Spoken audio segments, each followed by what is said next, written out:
Good morning students. I am Payal from Vashisht Public School, Una. आज हम chapter number 10 that is cell cycle and cell division इसको discuss करेंगे और कल के लेक्चर में हमने पढ़ा था सेल साइकिल के बारे में, जिसमें मैंने तुम्हें बताया कि हर ऑर्गेनिज्म में सेल साइकिल जो होता है डिफरेंट टाइम पीरियड का होता है। सेल साइकिल जो हमारा होता है उसमें अगर हम ह्यूमन में बात करें तो 24 आवर्स का होता है एंड 95% जो हमारा सेल साइकिल है वो इंटरफेस में रहता है एंड 5% जो हमारा होता है एंड फेज में होता है। सो इंटरफेस कौन सा फेज है? ऐसा फेज है जिसमें सेल एक रेस्टिंग स्टेज में होता है। सेल अपने आप को प्रिपेयर करता है सेल डिवीजन के लिए, preparing for cell division, but cell division नहीं होती है। सेल डिवीजन जो होती है हमारे एम फेज में होती है। इंटरफेस में मैंने तुम्हें बताया था 3 सब स्टेजेस होती है हमारी G1, S एंड G2 सब स्टेज। इन सब स्टेजेस में हमारे क्या हुआ था, सेल ने अपने आप को प्रिपेयर किया था सेल डिवीजन के लिए, साथ के साथ सेल की ग्रोथ हुई थी और सेल ने अपने डीएनए को रेप्लिकेट कर लिया था और डीएनए कंटेंट हमारा डबल हो गया था। DNA content was double but chromosome number remains the same. अब हम डिस्कस करेंगे कि किस तरह से ये जो हमारा सेल जो है रेडी हो चुका है सेल डिवीजन के लिए। एम फेज में इसकी किस तरह से डिवीजन होती है। तो एम फेज एक्चुअल फेज है जिसमें सेल डिवीजन स्टार्ट होती है। एम फेज को इक्वेशनल डिवीजन भी कहा जाता है।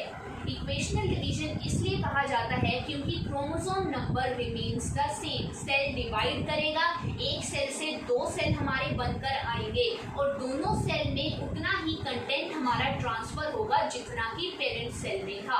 अगर पेरेंट में 46 क्रोमोसोम नंबर थे या डिप्लॉयड कंटेंट था तो हमारे जो डॉटर सेल्स बनकर आएंगे उन डॉटर सेल्स में भी हमारा क्या होगा, इक्वल कंटेंट रहेगा। That is why mitosis is also known as equational division. Mitosis जो होती है इसके 4 फेजेस होते हैं, that is prophase, metaphase, anaphase and telophase.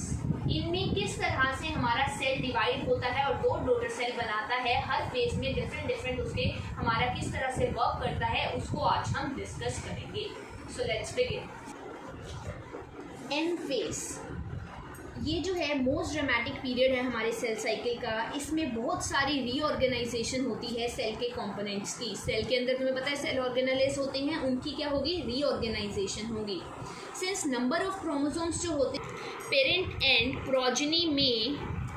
Progeny में नंबर ऑफ क्रोमोसोम्स जो होते हैं वो सेम रहते हैं, that is why it is also known as equational division. इसको इक्वेशनल डिवीजन इसलिए कहा जाता है पेरेंट एंड प्रोजेनी में इक्वल नंबर ऑफ क्रोमोसोम्स रहते हैं।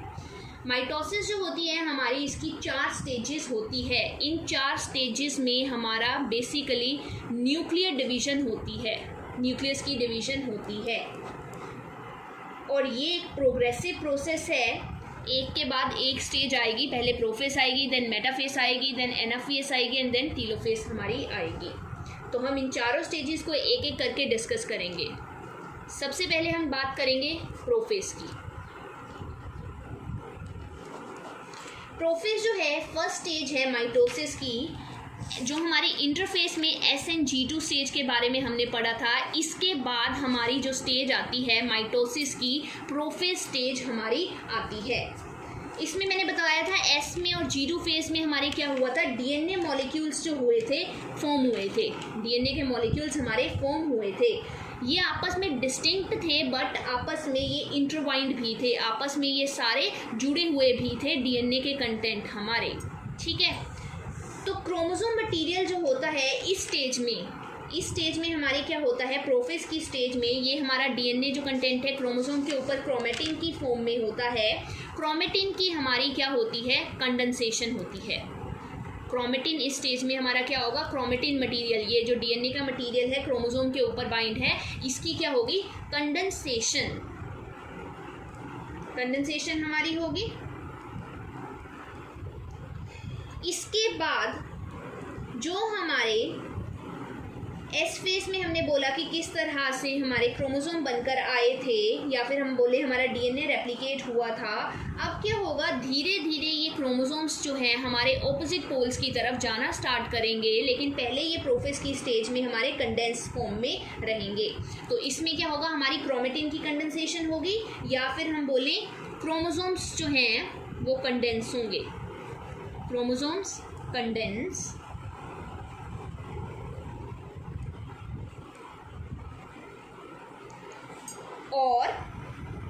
कंडेंस होकर ये क्या करते हैं, फॉर्म माइटोटिक क्रोमोसोम्स। है यू कैन सी किस तरह से ये आपस में क्रोमोसोम सारे अनबाइंड हुए पड़े हैं, आपस में मिक्स हुए हैं, अनटेंगल्ड हैं। ये क्या करेंगे, अभी हमें नहीं पता चल रहा ये क्रोमोसोम है। अब तुम लोगों को पता है कि क्रोमोसोम का स्ट्रक्चर जो हमारा होता है इस टाइप का होता है। तो ये क्रोमोसोम्स की फॉर्म में आना स्टार्ट होंगे, हमारे क्रोमेटिन की कंडेंसेशन स्टार्ट होगी और ये माइटोटिक क्रोमोसोम्स हमारे बनाना स्टार्ट करेंगे। क्रोमोसोम्स जो हैं कैसे नज़र आएंगे, हमारे centromere, this is the centromere. Centromere के साथ 2 क्रोमैटिड्स जुड़ी हुई होंगी, one is this and second one is this. ये एक क्रोमैटिड है, ये दूसरी क्रोमैटिड है। सेंट्रोमियर के साथ ये 2 क्रोमैटिड्स आपस में जुड़ी हुई होंगी। इस प्रोफेज की स्टेज में हमारे क्या होंगे, क्रोमेटिन की कंडेंसेशन, क्रोमोसोम की कंडेंसेशन स्टार्ट होगी और वो क्रोमोसोम्स की फॉर्म में प्रॉपर आना स्टार्ट होंगे। क्रोमोसोम क्या होता है, उसका एक सेंट्रोमियर होता है और 2 क्रोमैटिड्स उसकी होती है। इसके अलावा फर्स्ट पॉइंट हमारा हुआ प्रोफेज में क्रोमोसोम्स की कंडेंसेशन। सेकेंड चीज हमारी क्या होगी, असेंबली ऑफ माइटोटिक स्पिंडल।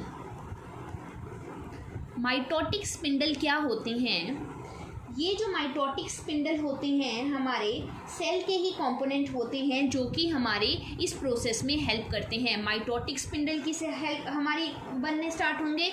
उसके अलावा माइक्रोट्यूब्यूल्स बनने हमारे स्टार्ट होंगे। ये सारे हमारे क्या करेंगे, हेल्प करेंगे इन दिस प्रोसेस।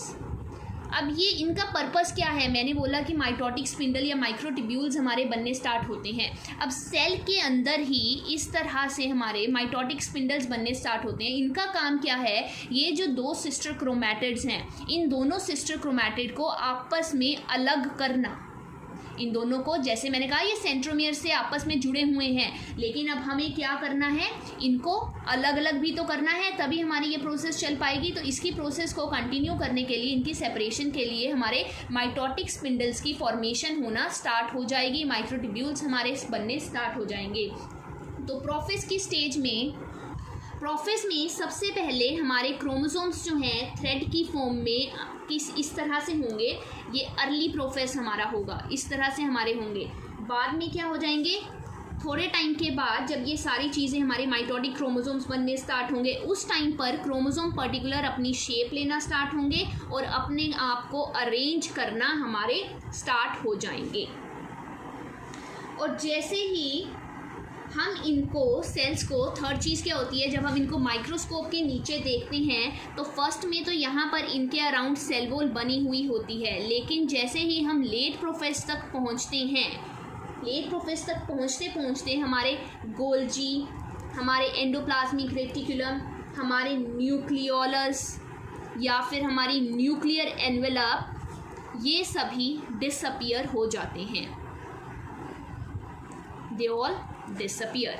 तो प्रोफेज स्टेज में हमारे क्या हुआ, क्रोमोसोम्स की कंडेंसेशन होनी स्टार्ट हुई, वो हमें विजुअल होने स्टार्ट हुए, क्रोमोसोम्स की फॉर्म में आए एंड देन फाइनली हमारे Golgi, ER, nucleolus and nuclear envelope disappear हो गए। So this was about prophase. Next हमारी आएगी metaphase. Next stage is metaphase. Metaphase में क्या होगा, हमारे प्रोफेज में तो ये सारे डिसअपियर होना स्टार्ट होते हैं, मेटाफेज तक पहुँचते पहुँचते ये सारे क्रोमोसोम्स जो हैं हमारे विजिबल होना स्टार्ट हो जाते हैं और ये सारे ऑर्गेनेल्स हमारे टोटली डिसअपियर हो जाते हैं। ये हमारी सेकंड स्टेज है माइटोसिस की।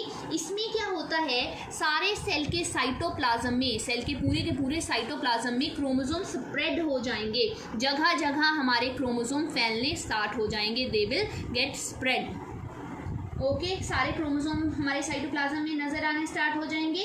तो इस स्टेज तक पहुंचते पहुंचते टोटली कंडेंसेशन हो गई है हमारी क्रोमोसोम की। Condensation of chromosome is completed. इस स्टेज में हमारी क्रोमोसोम्स की कंडेंसेशन पूरी हो गई। कंडेंसेशन पूरी होने का मतलब उन्होंने प्रॉपरली अपने क्रोमोसोम्स की शेप ले ली है, अब वो वैसे बनने स्टार्ट हो जाएंगे। अब हमें यहाँ पर प्रॉपरली जब हम माइक्रोस्कोप के नीचे हम क्रोमोसोम्स को देखेंगे तो हमें उनकी 2 सिस्टर क्रोमैटिड्स जो हैं नज़र आएंगी। This is 1 sister chromatid, this is second. तो ये दोनों सिस्टर क्रोमैटिड्स हमें नज़र आनी स्टार्ट हो जाएंगी जब हम माइक्रोस्कोप के नीचे देखेंगे।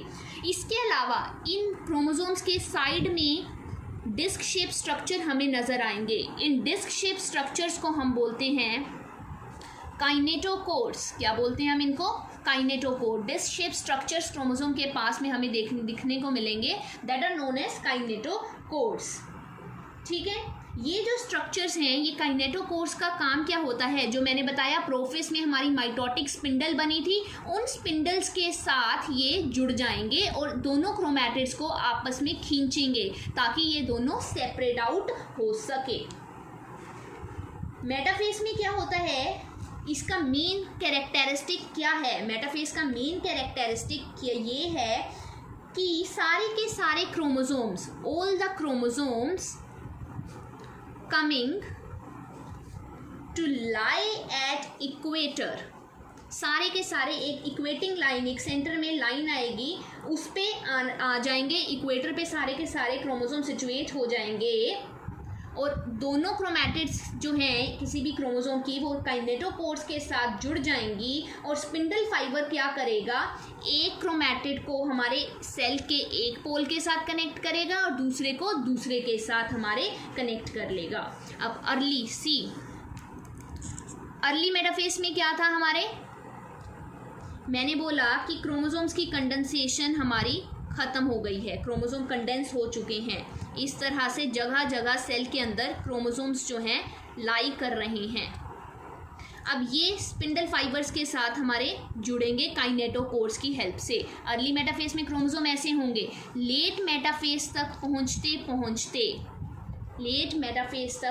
पहुँचते सारे एक लाइन में आ जाएंगे। इक्वेटर में सारे के सारे क्रोमोसोम्स हमारे सिचुएट हो जाएंगे और यहाँ पर काइनेटोकोर्स के साथ जुड़े हुए होंगे क्रोमोसोम्स। ये काइनेटोकोर्स स्पिंडल फाइबर्स के साथ जुड़े हुए हैं और स्पिंडल फाइबर्स इधर की देखो, एक क्रोमैटिड को एक कॉर्नर पे एक पोल पे लेकर जा रहे हैं, इधर वाली क्रोमैटिड को दूसरे पोल के साथ लेकर जा रहे हैं।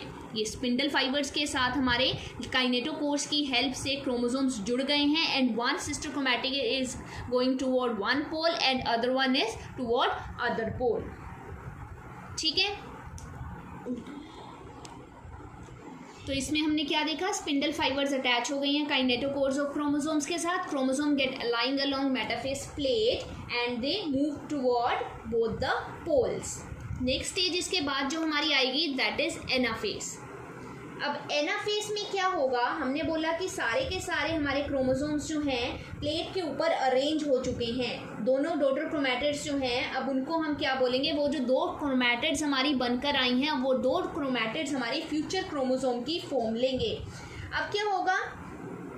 दोनों पोल की तरफ हमारे क्या होंगे? क्रोमोसोम जो है। अब ये जो हमारी तुमने देखा पीछे डायग्राम में किस तरह से हमारे स्पिंडल फाइबर्स ने क्रोमोसोम्स को हमारे अटैच करके रखा है। अब ये क्रोमैटिड्स क्या करेंगी? पोल्स की तरफ अब ये जो स्पिंडल फाइबर्स हैं हमारे पोल्स की तरफ क्रोमैटिड्स को खींचना स्टार्ट करेंगे। पोल्स की तरफ जैसे ही खींचना स्टार्ट करेंगे तो क्या होगा? हमारा जो सेंट्रोमियर होगा, सेंट्रोमियर था जो एक क्रोमोसोम, जैसे ये क्रोमोसोम है उसका ये जो सेंट्रोमियर है, this centromere will split and chromatids separate. ये सेंट्रोमियर टूट जाएगा तो एक क्रोमैटिड इस तरह से, दूसरी क्रोमैटिड इस तरह से, ये क्रोमैटिड आपस से क्या हो जाएंगी? स्प्लिट कर जाएंगी। स्प्लिट करके जो क्रोमैटिड्स होंगी they will move to opposite poles. हमारी क्या हुई? जैसे ये एनाफेस का हमारा सेल है, इस तरह से मैंने तुम्हें बताया था किस तरह से ये स्पिंडल फाइबर इस तरह से जुड़ी हुई हैं यहाँ पर। अब ये क्या करेंगे? एक प्लेट पर, एनाफेस में एक प्लेट पर आ गए थे सारे के सारे क्रोमोसोम्स। अब ये सारे के सारे क्रोमैटिड्स को एक साइड खींच लेंगे, दूसरी साइड वाले दूसरी पोल पे चले जाएंगे। ये जो क्रोमोसोम हमारा स्प्लिट किया, one chromatid will go to one pole and other chromatid will go to the other pole. So anaphase में यही होगा, क्रोमैटिड्स आपस में सेपरेट आउट होंगी और ऑपोजिट पोल्स की तरफ जाना स्टार्ट कर देंगी। लास्ट फेज इसके बाद हमारी आएगी टीलोफेज। अब टीलोफेज में क्या होगा, ये फाइनल स्टेज है हमारी, this is the final stage. इसमें क्या होगा, क्रोमोसोम्स जो हैं अपने रिस्पेक्टेड पोल्स पर पहुंच चुके हैं, अपनी इंडिविजुअलिटी को उन्होंने लूज कर लिया है कि क्रोमोसोम कैसे हैं। इंडिविजुअल क्रोमोसोम्स जो हैं हमें नज़र नहीं आएंगे, हमारे मास ऑफ दिखेगा एक की कलेक्टेड मास जो है दोनों ऑपोजिट पोल्स पे हमारा नज़र आएगा। तो इसमें हमारे क्या होगा, basically chromosome cluster at opposite spindle poles and identity is lost as discrete animal elements. Nuclear envelope जो है असेंबल होना स्टार्ट हो जाएगा फिर से। जो प्रोफेज में हमारा न्यूक्लियर एनवेलप डिसअपियर हो गया था वो दोबारा से असेंबल हो जाएगा। Nucleolus, Golgi, ER, they all will reform. अब यहाँ पे स्पिंडल फाइबर्स हमने देखा एनाफेज में हमारी बनी थी, इस तरह से हमारा स्ट्रक्चर नज़र आएगा अर्ली टीलोफेज में। एंड देन फाइनली हमारे क्या होंगे, एक स्टेज आएगी, इंटरफेज स्टेज बोल सकते हैं उसको, या हम साइटोकाइनेसिस बोल सकते हैं, जिसमें फाइनली हमारे इस तरह से दो डॉटर सेल्स हमारे बनकर आ जाएंगे। टीलोफेज में क्या हुआ, क्रोमोसोम्स जो हैं दे क्लस्टर एट ऑपोजिट स्पिंडल, ये जो ऑपोजिट स्पिंडल पोल्स पे गए थे उन्होंने अपनी आइडेंटिटी लॉस कर दिया as discrete elements. Nuclear envelope assemble, nucleolus, Golgi, ER, they will reform. इसके बाद लास्ट स्टेज हमारी आएगी साइटोकाइनेसिस। साइटोकाइनेसिस में क्या होगा, हमारे जो हैं क्रोमोसोम्स की सेग्रीगेशन होगी, बट सेल जो है दो डॉटर सेल, मैंने बताया अब एक सेल से किस तरह से हमारे दो सेल्स डॉटर सेल्स बनकर आ गए। इनका हमारा साइटोप्लाज्म किस तरह से टीलोफेज में तुमने देखा सेपरेट हुआ। ये जो सेपरेशन ऑफ साइटोप्लाज्म हुई, this is called as cytokinesis. Animal cells में अगर बात करें, एनिमल सेल्स में प्लाज्मा मेम्ब्रेन के अराउंड एक फरो सा बन जाता है, वो फरो फर्दर डीप होता जाता है और सेंटर जो होगा हमारा वो डिवाइड कर देगा। इस तरह से सेल के अराउंड एक फरो सा बन जाएगा। वो फरो क्या करेगा, हमारे सेल को दोनों साइड अलग से साइटोप्लाज्म को डिवाइड करना स्टार्ट कर देगा और डिवाइड करके हमारा दो सेल्स हमारे बना देगा। प्लांट सेल्स में क्या होता है, हमारा एक वॉल सेल के अराउंड इस तरह से एक वॉल बननी स्टार्ट हो जाती है।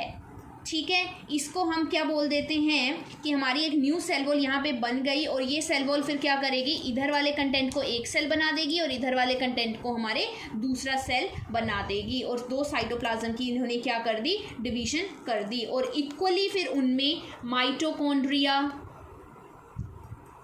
हमारे ईआर या अदर कंटेंट्स को, प्लास्टिड को इक्वली डिस्ट्रीब्यूट कर देगी।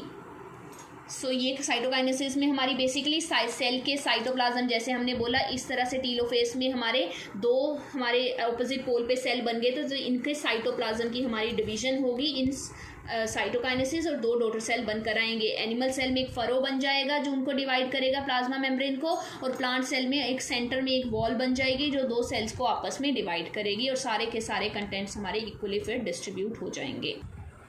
तो मेटाफेज में हमने यही डिस्कस किया कैसे एक सेल डिवाइड होकर दो सेल्स में हमारे दो डॉटर सेल्स बनाए और दोनों डॉटर सेल्स के पास इक्वल कंटेंट ही हमारा गया। तो प्रोफेज में सबसे पहले हमारी क्या हुई थी, कंडेंसेशन हुई थी क्रोमोसोम्स की। क्रोमोसोम्स हमें माइक्रोस्कोप के अंदर विजिबल होना स्टार्ट हुए थे, वो सारे के सारे साइटोप्लाज्म में डिस्ट्रीब्यूट हो गए। हमारे माइटोटिक स्पिंडल बने थे प्रोफेज में, जिन्होंने क्रोमोसोम्स को क्रोमेटिड से सेपरेट करना था, उसके लिए हमारे वो स्पिंडल बनने स्टार्ट हुए थे। देन मेटाफेज स्टेज आई। मेटाफेज में सारे के सारे क्रोमोसोम जो साइटोप्लाज्म में डिस्ट्रीब्यूट हुए थे एक प्लेट के ऊपर आकर जुड़ गए, एक प्लेट उन्होंने बना दी। तो प्लेट उनकी बन गई, प्लेट फॉर्मेशन हुई, उसके ऊपर सारे के सारे क्रोमोसोम्स अलाइन हो गए एंड देन क्या हुआ, एनाफेज में वो ऑपोजिट पोल्स की तरफ मूव करना स्टार्ट हो गए और सिस्टर क्रोमैटिड्स जो हैं ऑपोजिट पोल्स की तरफ जाने लगे। काइनेटोकोर्स के साथ स्पिंडल फाइबर्स हमारी जुड़ी, उन्होंने खींचा और क्रोमैटिड्स ऑपोजिट पोल्स की तरफ हमारी जानी स्टार्ट हो गई।